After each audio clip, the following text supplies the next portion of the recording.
గత 3-4 రోజులుగా విద్యుత్ అంశం పైన చర్చ జరుగుతూ ఉంది. భారతీయ జనతా పార్టీ నాయకులు ముందు బండి సంజయ్ గారు కేంద్రం ఎక్కడ మీటర్లు పెట్టాలని చెప్పలేదు, చెప్తే చెప్పినట్టు కనుక ఎక్కడైనా చూపిస్తే క్షమాపణలు చెప్తా, ఏదో ముక్కునే రాస్తా, ఏదో చేస్తా అని చెప్పి పెద్ద పెద్ద శబ్దాలు చేసిండు. తర్వాత మా సీఎం గారు కేసీఆర్ గారు మాట్లాడుతూ చాలా విషయాలు మాట్లాడుతూ జాతీయ రాజకీయాలకు సంబంధించిన విషయాలు మాట్లాడుతూ విద్యుత్ సంబంధించిన విషయాలు కూడా చెప్పారు స్పష్టంగా. కాబట్టి ముఖ్యమంత్రి గారు వారిని డిమాండ్ చేయలే, ఏది ఆయన చేసిన ప్రామిస్ను అమలు చేయమని ఏమి అడగలేదు. మళ్ళీ వాళ్ళ కిషన్ రెడ్డి గారు ఆత్మవంచన చేసుకొని మాట్లాడుతున్నాడు. కిషన్ రెడ్డి గారు కేంద్ర మంత్రిగా ఉండి తెలంగాణ రాష్ట్ర ముఖ్యమంత్రి గారు చేసిన ఆరోపణలకు సంబంధించి కావచ్చు, లేదా అడిగిన ప్రశ్నలకు సంబంధించి కావచ్చు, ఒక్కదానికి కూడా సమాధానం చెప్పలేక సతమతం అవడమే కాదు, బీజేపీ కేంద్ర ప్రభుత్వం మోడీ రూపంలో చేసిన తప్పుల్ని సర్ది చెప్పుకోవడానికే సతమతం అయిపోతున్నాడు. పాపం ఏదేదో కన్ఫ్యూజన్గా మాట్లాడుతున్నాడు, గందరగోళంలో మాట్లాడుతున్నాడు. బియ్యం ఇచ్చింది, ఇది ఇచ్చింది, అది ఇచ్చింది, కేంద్రం ఇంకేందో ఇచ్చింది, నీళ్ళు ఇచ్చింది అని చెప్పి దానికి సంబంధించి ఇప్పటికీ 100 సార్లు 1000 సార్లు స్పష్టంగా చెప్పినాం. మీరేం భిక్ష పెట్టేది లేదు రాష్ట్రాలకి. రాష్ట్రాల నుంచి కేంద్రం తీసుకుంటున్న డబ్బుల్లో నుంచే తప్పనిసరిగా రాజ్యాంగం చెప్పిన దాని ప్రకారం ఇవ్వవలసిన వాటాలోనే కొన్ని ఇచ్చి ఇంకా మిగతా ఎగ్గొడుతున్నారు. మీరు అట్లా కూడా ద్రోహం చేస్తున్నారు. అది కాకుండా ఈ తెలంగాణ రాష్ట్రానికి ఏమైనా ₹1 మీరు అదనంగా ఇచ్చిండ్రా అని చెప్పి అడిగినాం. కేసీఆర్ గారు ముఖ్యమంత్రిగా ఎప్పుడో 4 ఏళ్ల క్రితమే వారి నాయకుడు హోంమంత్రి అమిత్ షా గారు వచ్చి మాట్లాడిపోయిన రోజే తెల్లవారి ముఖ్యమంత్రి గారు చెప్పిన డిమాండ్ చేసిండ్రు. ఇగో వాస్తవాలు ఇవి, ₹1 కూడా కేంద్రం తెలంగాణకి ఇవ్వలేదు, న్యాయంగా మాకు రావాల్సిన వాటానే మాకు ఇవ్వట్లేదు అనే విషయాన్ని ఎస్టాబ్లిష్ చేశారు ముఖ్యమంత్రి గారు. తెల్లవారి నుంచి సప్పుడు లేదు, అక్కడ ఎవరు కూడా మాట్లాడలేదు. ఎందుకంటే అది వాస్తవం కాబట్టి, చెప్పడానికి సమాధానం లేదు కాబట్టి నోరు మూసుకొని కూర్చున్నారు. ఎక్కడ ₹1 తెచ్చిండు ఈయన కేంద్ర మంత్రి అయిన తర్వాత కూడా ఈ రాష్ట్రానికి? వాస్తవానికి భారతదేశంలో కేంద్ర ప్రభుత్వ ఆధ్వర్యంలో ఉన్న అనేక సంస్థలు న్యాయంగా ఈ దేశంలో ఒక మంచి పరిపాలన జరగాలని కోరుకునే కొంతమంది వ్యక్తులు కావచ్చు, సంస్థలు కావచ్చు, తెలంగాణ అభివృద్ధి గురించి, తెలంగాణ అభివృద్ధి నమూనాను గురించి చాలా సందర్భాల్లో ప్రస్తావించారు. వాళ్ళే సృష్టించిందైనా చివరి నీతి ఆయోగ్ కూడా మిషన్ కాకతీయ ఒక అద్భుతమైన పథకం, ఇది చాలా అద్భుతమైన ఫలితాలను ఇస్తుంది, దానికి ఒక ₹5,000 కోట్ల కేంద్రం సాయం చేయొచ్చు అని చెప్పింది. ₹5 5 పైసలు కూడా ఇవ్వలేదు. ఆ తర్వాత మళ్ళీ అదే నీతి ఆయోగ్ మిషన్ భగీరథ ఇంకా అద్భుతమైన పథకం, ప్రజల ఆరోగ్యానికి సంబంధించి ఇంటింటికి సురక్షితమైన మంచినీరు అందిస్తున్న ఏకైక రాష్ట్రంగా తెలంగాణ రికార్డు సృష్టించింది. దీనికి కూడా కేంద్ర ప్రభుత్వం నుంచి ఒక 10,000 కోట్లు సాయం చేస్తే మంచిది, గ్రాంట్గా ఇస్తే మంచిదని కూడా చెప్పింది. అయినా ఉలుకు లేదు, పలుకు లేదు. ప్రపంచంలోనే అత్యంత తక్కువ సమయంలో శంకుస్థాపన చేసుకొని నిర్మాణం పూర్తి చేసుకొని ప్రజలకు అంకితం చేయబడ్డ ప్రాజెక్టు కాళేశ్వరం ప్రాజెక్టు 1,00,000 పైగా కోట్లు సొంతంగా తెలంగాణ రాష్ట్ర ప్రభుత్వం నిధులతో కట్టుకుంటే దాన్ని జాతీయ ప్రాజెక్టుగా ప్రకటించండి, దానికి కొంత సాయం చేయండి అని చెప్పి స్వయంగా ముఖ్యమంత్రి గారు ఎన్నిసార్లు విజ్ఞప్తి చేసినా కేంద్రం నుంచి కదలిక లేదు, ఉరుకు లేదు, పలుకు లేదు. దానిపైన మాట్లాడే దమ్ము కిషన్ రెడ్డి గారికి లేదు, బండి సంజయ్ గారికి కూడా లేదు. వారు అదే జిల్లా నుంచి ఎంపీగా ఉన్నారు. గది మాట్లాడరు. ఈ రాష్ట్రానికి సంబంధించిన హక్కులపైన మాట్లాడరు. ఈ రాష్ట్రానికి రావాల్సిన న్యాయమైన వాటాల గురించి మాట్లాడరు. ఈ రాష్ట్రాన్ని పదే పదే వాళ్ళ నాయకులు అవమానిస్తుంటే మాట్లాడరు. కానీ ఇక్కడికి వచ్చి ఏదో అవాకులు చివాకులు వెళ్తున్నారు. నేను స్పష్టంగా డిమాండ్ చేస్తా ఉన్నా, బండి సంజయ్ కావచ్చు, కిషన్ రెడ్డి కావచ్చు, మీరు మాట్లాడుతున్న అబద్ధాలు నిజమని నిరూపించడానికి స్పష్టంగా మీ కేంద్ర ప్రభుత్వమే పంపిన కాగితాలు ఉన్నాయి. మీరు క్షమాపణలు చెప్పి తీరాలి. మీరిద్దరు తెలంగాణ ప్రజలకు క్షమాపణలు చెప్పడమే కాదు, ముక్కు నేలకు రాయాలి.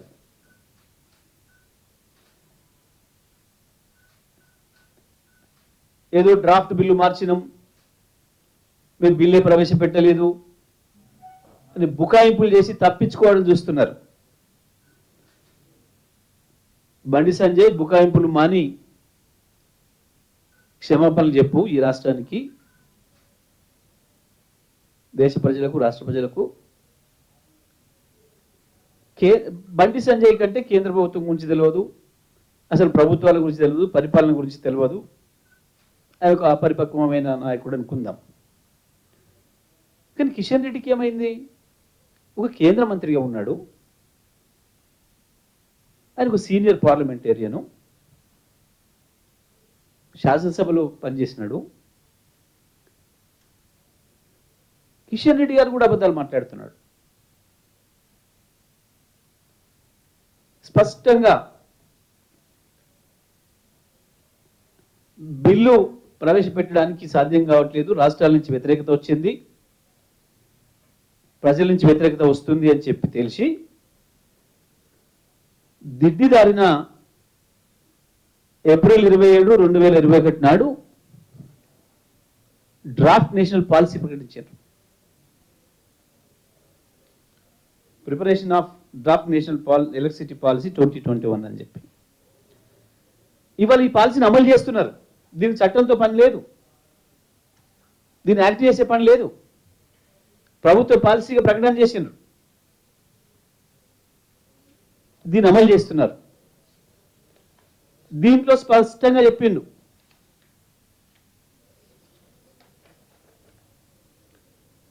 ఒక వాక్యం చదివి వినిపిస్తాం మీకు, వీళ్ళిద్దరు చెప్పే అబద్ధాలు ఏంది అని. దీని ప్రకారం further existing meters should also be replaced with prepaid meters in a phased manner so as to achieve 100% prepaid meters within 3 years from the date of the issuance of this policy. ఇంత స్పష్టంగా చెప్పారు. ఇంకా దీనికంటే ముందు, the achievement in agriculture sector is not satisfactory and requires attention on priority basis. DISCOMs should take necessary steps to achieve 100% metering of all consumers within 1 year of the notification of this policy. స్పష్టంగా ఉంది, ఇది వాళ్ళు ప్రకటించింది. ఈ draft policy ఆధారంగానే మళ్ళీ ministry of finance నుంచి, ministry of finance, government of India order dated 96/2021 ఇది ఒకటి ఇష్యూ చేసినారు. ఏంది? డిస్కమ్స్ స్టేట్స్ అడిషనల్ బారోయింగ్ తెచ్చుకోవడానికి 0.5% జిఎస్డిపి నుంచి లింక్ చేసి తెచ్చుకోవడానికి ఏదైతే పర్మిషన్ ఇస్తున్నారో దాంట్లో స్పష్టంగా చెప్పింది అగ్రికల్చర్ దానికి మీటర్ పెట్టకుండా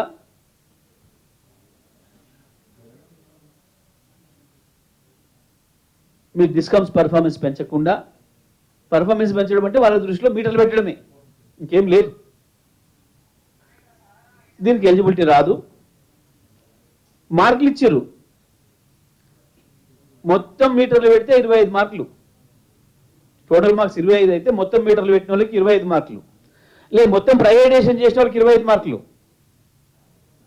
దీంట్లో రాసి ఉన్నాయి, మొత్తం ప్రైవేటైజేషన్ చేస్తే 25 మార్కులు, లేదా మొత్తం మీటర్లు పెడితే 20 మార్కులు, 50% పెడితే 10 మార్కులు. మార్కులను బట్టి లోన్ తెచ్చుకోవడానికి మీ పర్మిషన్ ఇస్తాం. ఇవాళ మీరు ఏదైతే నేషనల్ పాలసీ ప్రకటించి దాన్ని అమలు చేస్తున్నారో దానివల్లనే తెలంగాణ రాష్ట్రం ప్రతి సంవత్సరం 5,000 కోట్ల రూపాయలు తీసుకునే అవకాశం కోల్పోతుంది. ఇదే ముఖ్యమంత్రి గారు చెప్పింది. దిద్దిదారిన చట్టాలు చేస్తే ప్రజల్లో వ్యతిరేకత వస్తుంది, రైతాంగంలో వ్యతిరేకత వస్తుంది అని చెప్పి రాష్ట్ర ప్రభుత్వాలు వ్యతిరేకిస్తున్నాయని,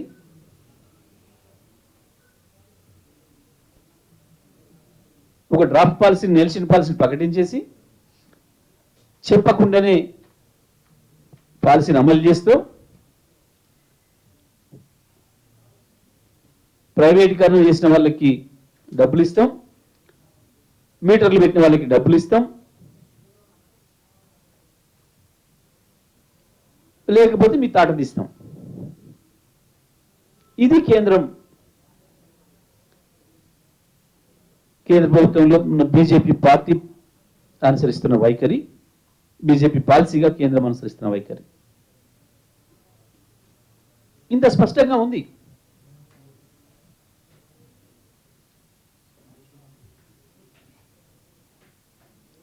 ఇంకా బుకాయింపులు చేసి మాట్లాడింది తప్పు అని తెలుసుకొని తప్పించుకోవడానికి ప్రయత్నం చేస్తూ ఇంకా తప్పులు మాట్లాడే ప్రయత్నం చేస్తున్నారు.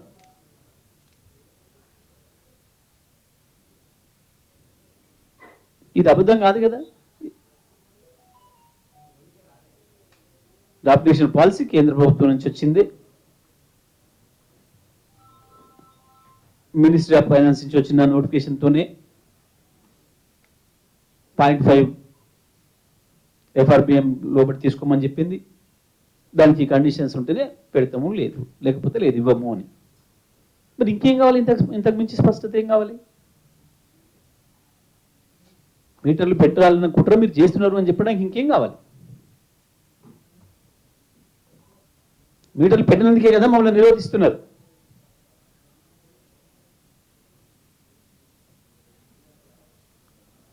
అందుకే బండి సంజయ్ చెప్పగలిగితే విజ్ఞత ఉంటే క్షమాపణలు చెప్పు, లేదంటే నోరు మూసుకొని కూర్చుంటే మంచిది. కానీ నోటుకు వచ్చినట్టు ఏది బద్ద మాట్లాడేస్తా, కేసీఆర్ని ఏదైనా అంటే ఊరుకోవడానికి ఎవరు సిద్ధంగా లేరు. మాకు కూడా నీలాగానే ఉంది నోరు మాట్లాడడానికి, నీకంటే పెద్ద నోరు మాది. ఏడునో నువ్వు తెలంగాణ ఉద్యమం జరిగినాడు ఏ మూలక్కునో తెలియదు, నీ అడ్రస్ కూడా లేదా. ఇలా తెలంగాణ ఉద్యమంలో ఇక్కడి నుంచి ఢిల్లీ దాకా వినిపించేటట్టుగా మొత్తుకున్నాం, మా గొంతులు అంత పెద్దవి.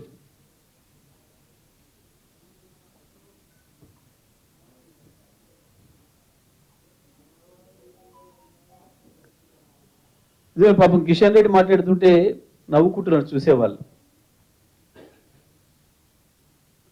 భాష గురించి కొంచెమన్నా ఎందుకు సిగ్గనిపిస్తలేదో నాకు ఆశ్చర్యంగా ఉంది. మీ నాయకులు మాట్లాడుతున్న భాష జాతీయ నాయకుల గురించి కావచ్చు, గతించిన నాయకుల గురించి కావచ్చు, గాంధీ గురించి, నెహ్రూ గురించి మీరు మాట్లాడుతున్న భాష, మీ సోషల్ మీడియాలో మీరు వాళ్ళని చిత్రీకరిస్తున్న విధానం, ఈ దేశం కొరకు వాళ్ళ జీవితాలు త్యాగం చేసిన గాంధీ గురించి మీరు చేస్తున్నారు.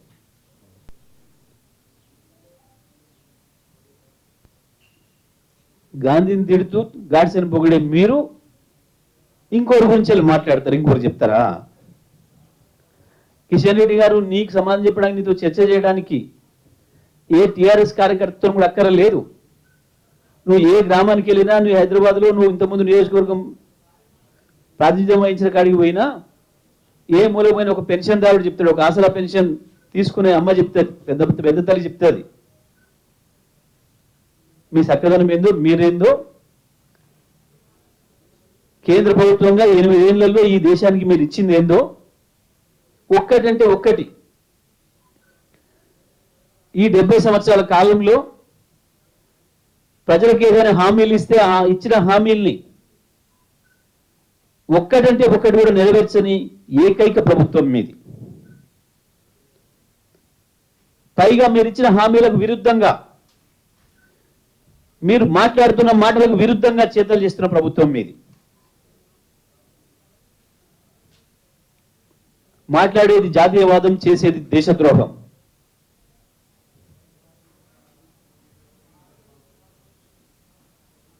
ఈ దేశానికి దేశద్రోహం చేస్తున్న మొదటి ప్రభుత్వం మీది.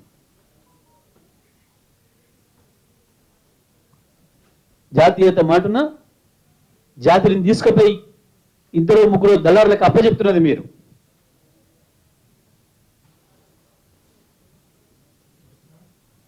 మీరు తెచ్చే ప్రతి చట్టం, మీరు బడ్జెట్లో ఉపయోగించే ప్రతి పైసా కేవలం 2-3 దళారుల కొరకు తప్ప ఈ దేశ ప్రజల, బీద ప్రజల జేబులు కొడుతున్నారు తప్ప ఒక్కటంటే ఒక్కటి. ఇంతసేపు చదివేటు గంట సేపు నేను చూసిన, ఒక్కటంటే మనం మాట్లాడతాడా అని. ఒక అక్షరం కూడా ఈ దేశానికి మేము వచ్చిన తర్వాత ఇది చేసినాం, ఈ దేశ బీద ప్రజల కొరకు, ఈ దేశ దళితుల కొరకు ఈ పని చేసినాం, ఈ దేశంలో వెనుకబడిన వర్గాల కొరకు ఇది చేసినాం, లేదా విద్య కొరకు ఇది చేసినాం, వైద్యం కొరకు ఇది చేసినాం,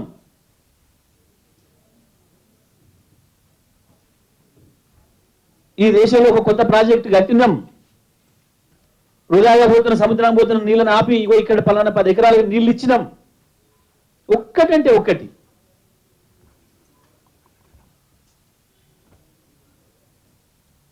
ఇది బియ్యం ఇచ్చింది, బియ్యం మీద కొత్తగా ఇస్తున్నట్టు. పాత ప్రభుత్వంలో కొనసాగుతున్న పథకాలు అవి రావాల్సిందే, ప్రజల హక్కులు. అది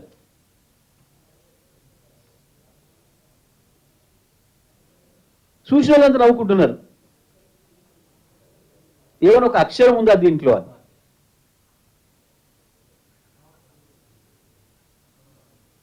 ఏది 2014లో మీరు ఈ దేశ ప్రజలను వంచి, ఈ దేశ ప్రజను మోసగించి ఓట్లు తీసుకొని 5 కోట్ల ఉద్యోగాలు సృష్టిస్తున్నారు. ఒక్క ఉద్యోగం కొత్తవి రాకపోగా ఉన్నాయి 15 లక్షలకి. నల్ల డబ్బు లెక్కలు పేరు అద్భుతంగా, మీకు లెక్కలే రావు. మొత్తం చెప్పాలంటే చాలా పెద్దగా ఉంది, చాంతాడంతా ఉంది, సున్నాలు. మనిషికి 15 లక్షలు వస్తే ఈ లెక్కని చెప్తున్నా మీకు అని చెప్పాడు. ఏమైంది నల్ల డబ్బు? డిమానిటైజేషన్ ఎందుకు చేసిండో ఇప్పుడు కూడా చెప్పలే ఈ దేశ ప్రజలకి. దానివల్ల జరిగిన లాభం ఏందో చెప్పలే. ప్రజలు గమనిస్తున్నారు. మాట్లాడుతున్నది ఎవరు, పని చేస్తున్నది ఎవరు, ఎవరి పాలసీల వల్ల ప్రజల జీవితాల్లో మార్పు వచ్చింది,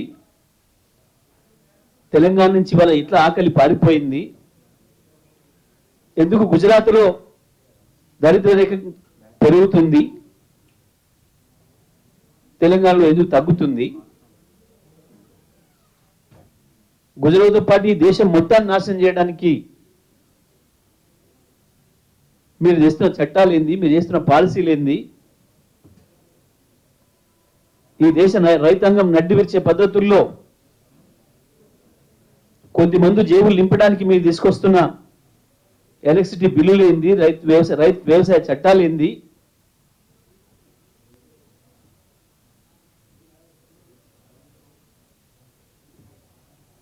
మీరు మాట్లాడుతున్నారు.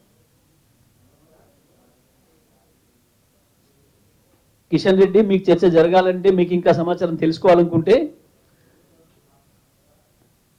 నీ పుట్టిన ఊరికి వెళ్ళినా ఆ ఊర్లో ప్రజలు చెప్తారు, లేదా నువ్వు ప్రాతినిధ్యం వహించిన నియోజకవర్గంలో ఏ బస్తీకి ఏ గల్లీకి వెళ్ళినా కూడా అక్కడ ప్రజలు చెప్తారు కేసీఆర్ పరిపాలన వల్ల వచ్చింది ఏందో, బీజేపీ వల్ల నష్టం వచ్చింది ఏందో అన్నీ కూడా చెప్తారు.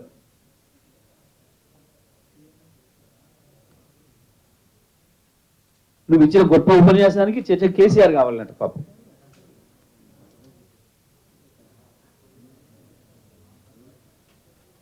ఇప్పటికైనా అబద్ధాలు మాట్లాడడం మానేస్తే మంచిది బీజేపీ నాయకులు. ఇక అయిపోయింది, మీ డ్రామాలన్నీ అయిపోయినాయి. తెలంగాణ ప్రజలే కాదు, దేశ ప్రజలు కూడా మీరు ఏందో అర్థం చేసుకున్నారు. ఈ దేశంలో మీ వల్ల ఒరిగిందేం లేదని.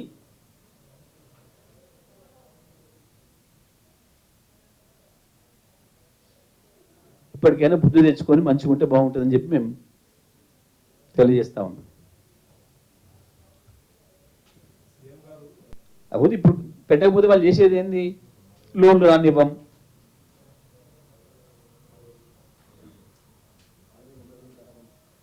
లోన్లు రానివ్వమనే కదా వాళ్ళు చేసింది. వాళ్ళ చేతుల ఉంది పెత్తనం గదే కదా. వాళ్ళు చాలా వాటికి లోన్ రానియలే, ఏ పని అవుతలేదు ఇక్కడ.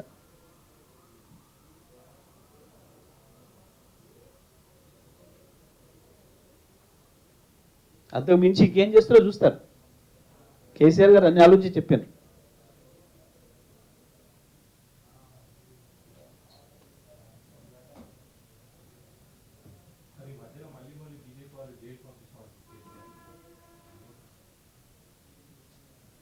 ఎవరు పోతారో తెలుస్తుంది. ఒకసారి పోయించింది కదా, ఎవరు పోతారో తెలుస్తుంది. తప్పకుండా పోతారు. స్కామ్లు చేసిన వాళ్ళు తప్పకుండా పోతారు, అందులో డౌట్ ఏం లేదు. ఎవరు పోతారు అనేది తేలుతుంది. ఎందుకు అనుకుంటున్నారు కేంద్రం లేదు, మాకు పెత్తనం ఉంది, సిబిఐ ఉంది, ఏదైనా చేస్తాం. ఏమీ కాదు, తెలుస్తుంది. కేసీఆర్ నిప్పులాగానే ఉన్నాడు. ముట్టుకుంటే పట్టుకున్నాడే కాలిపోతాడు, అంతే, ఏముండదు.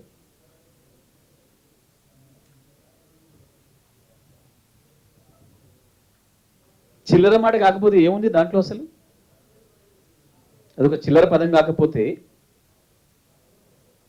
అసలు ఏంది? ఏం మాట?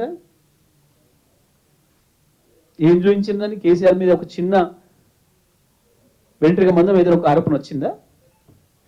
దేంట్లో వచ్చింది?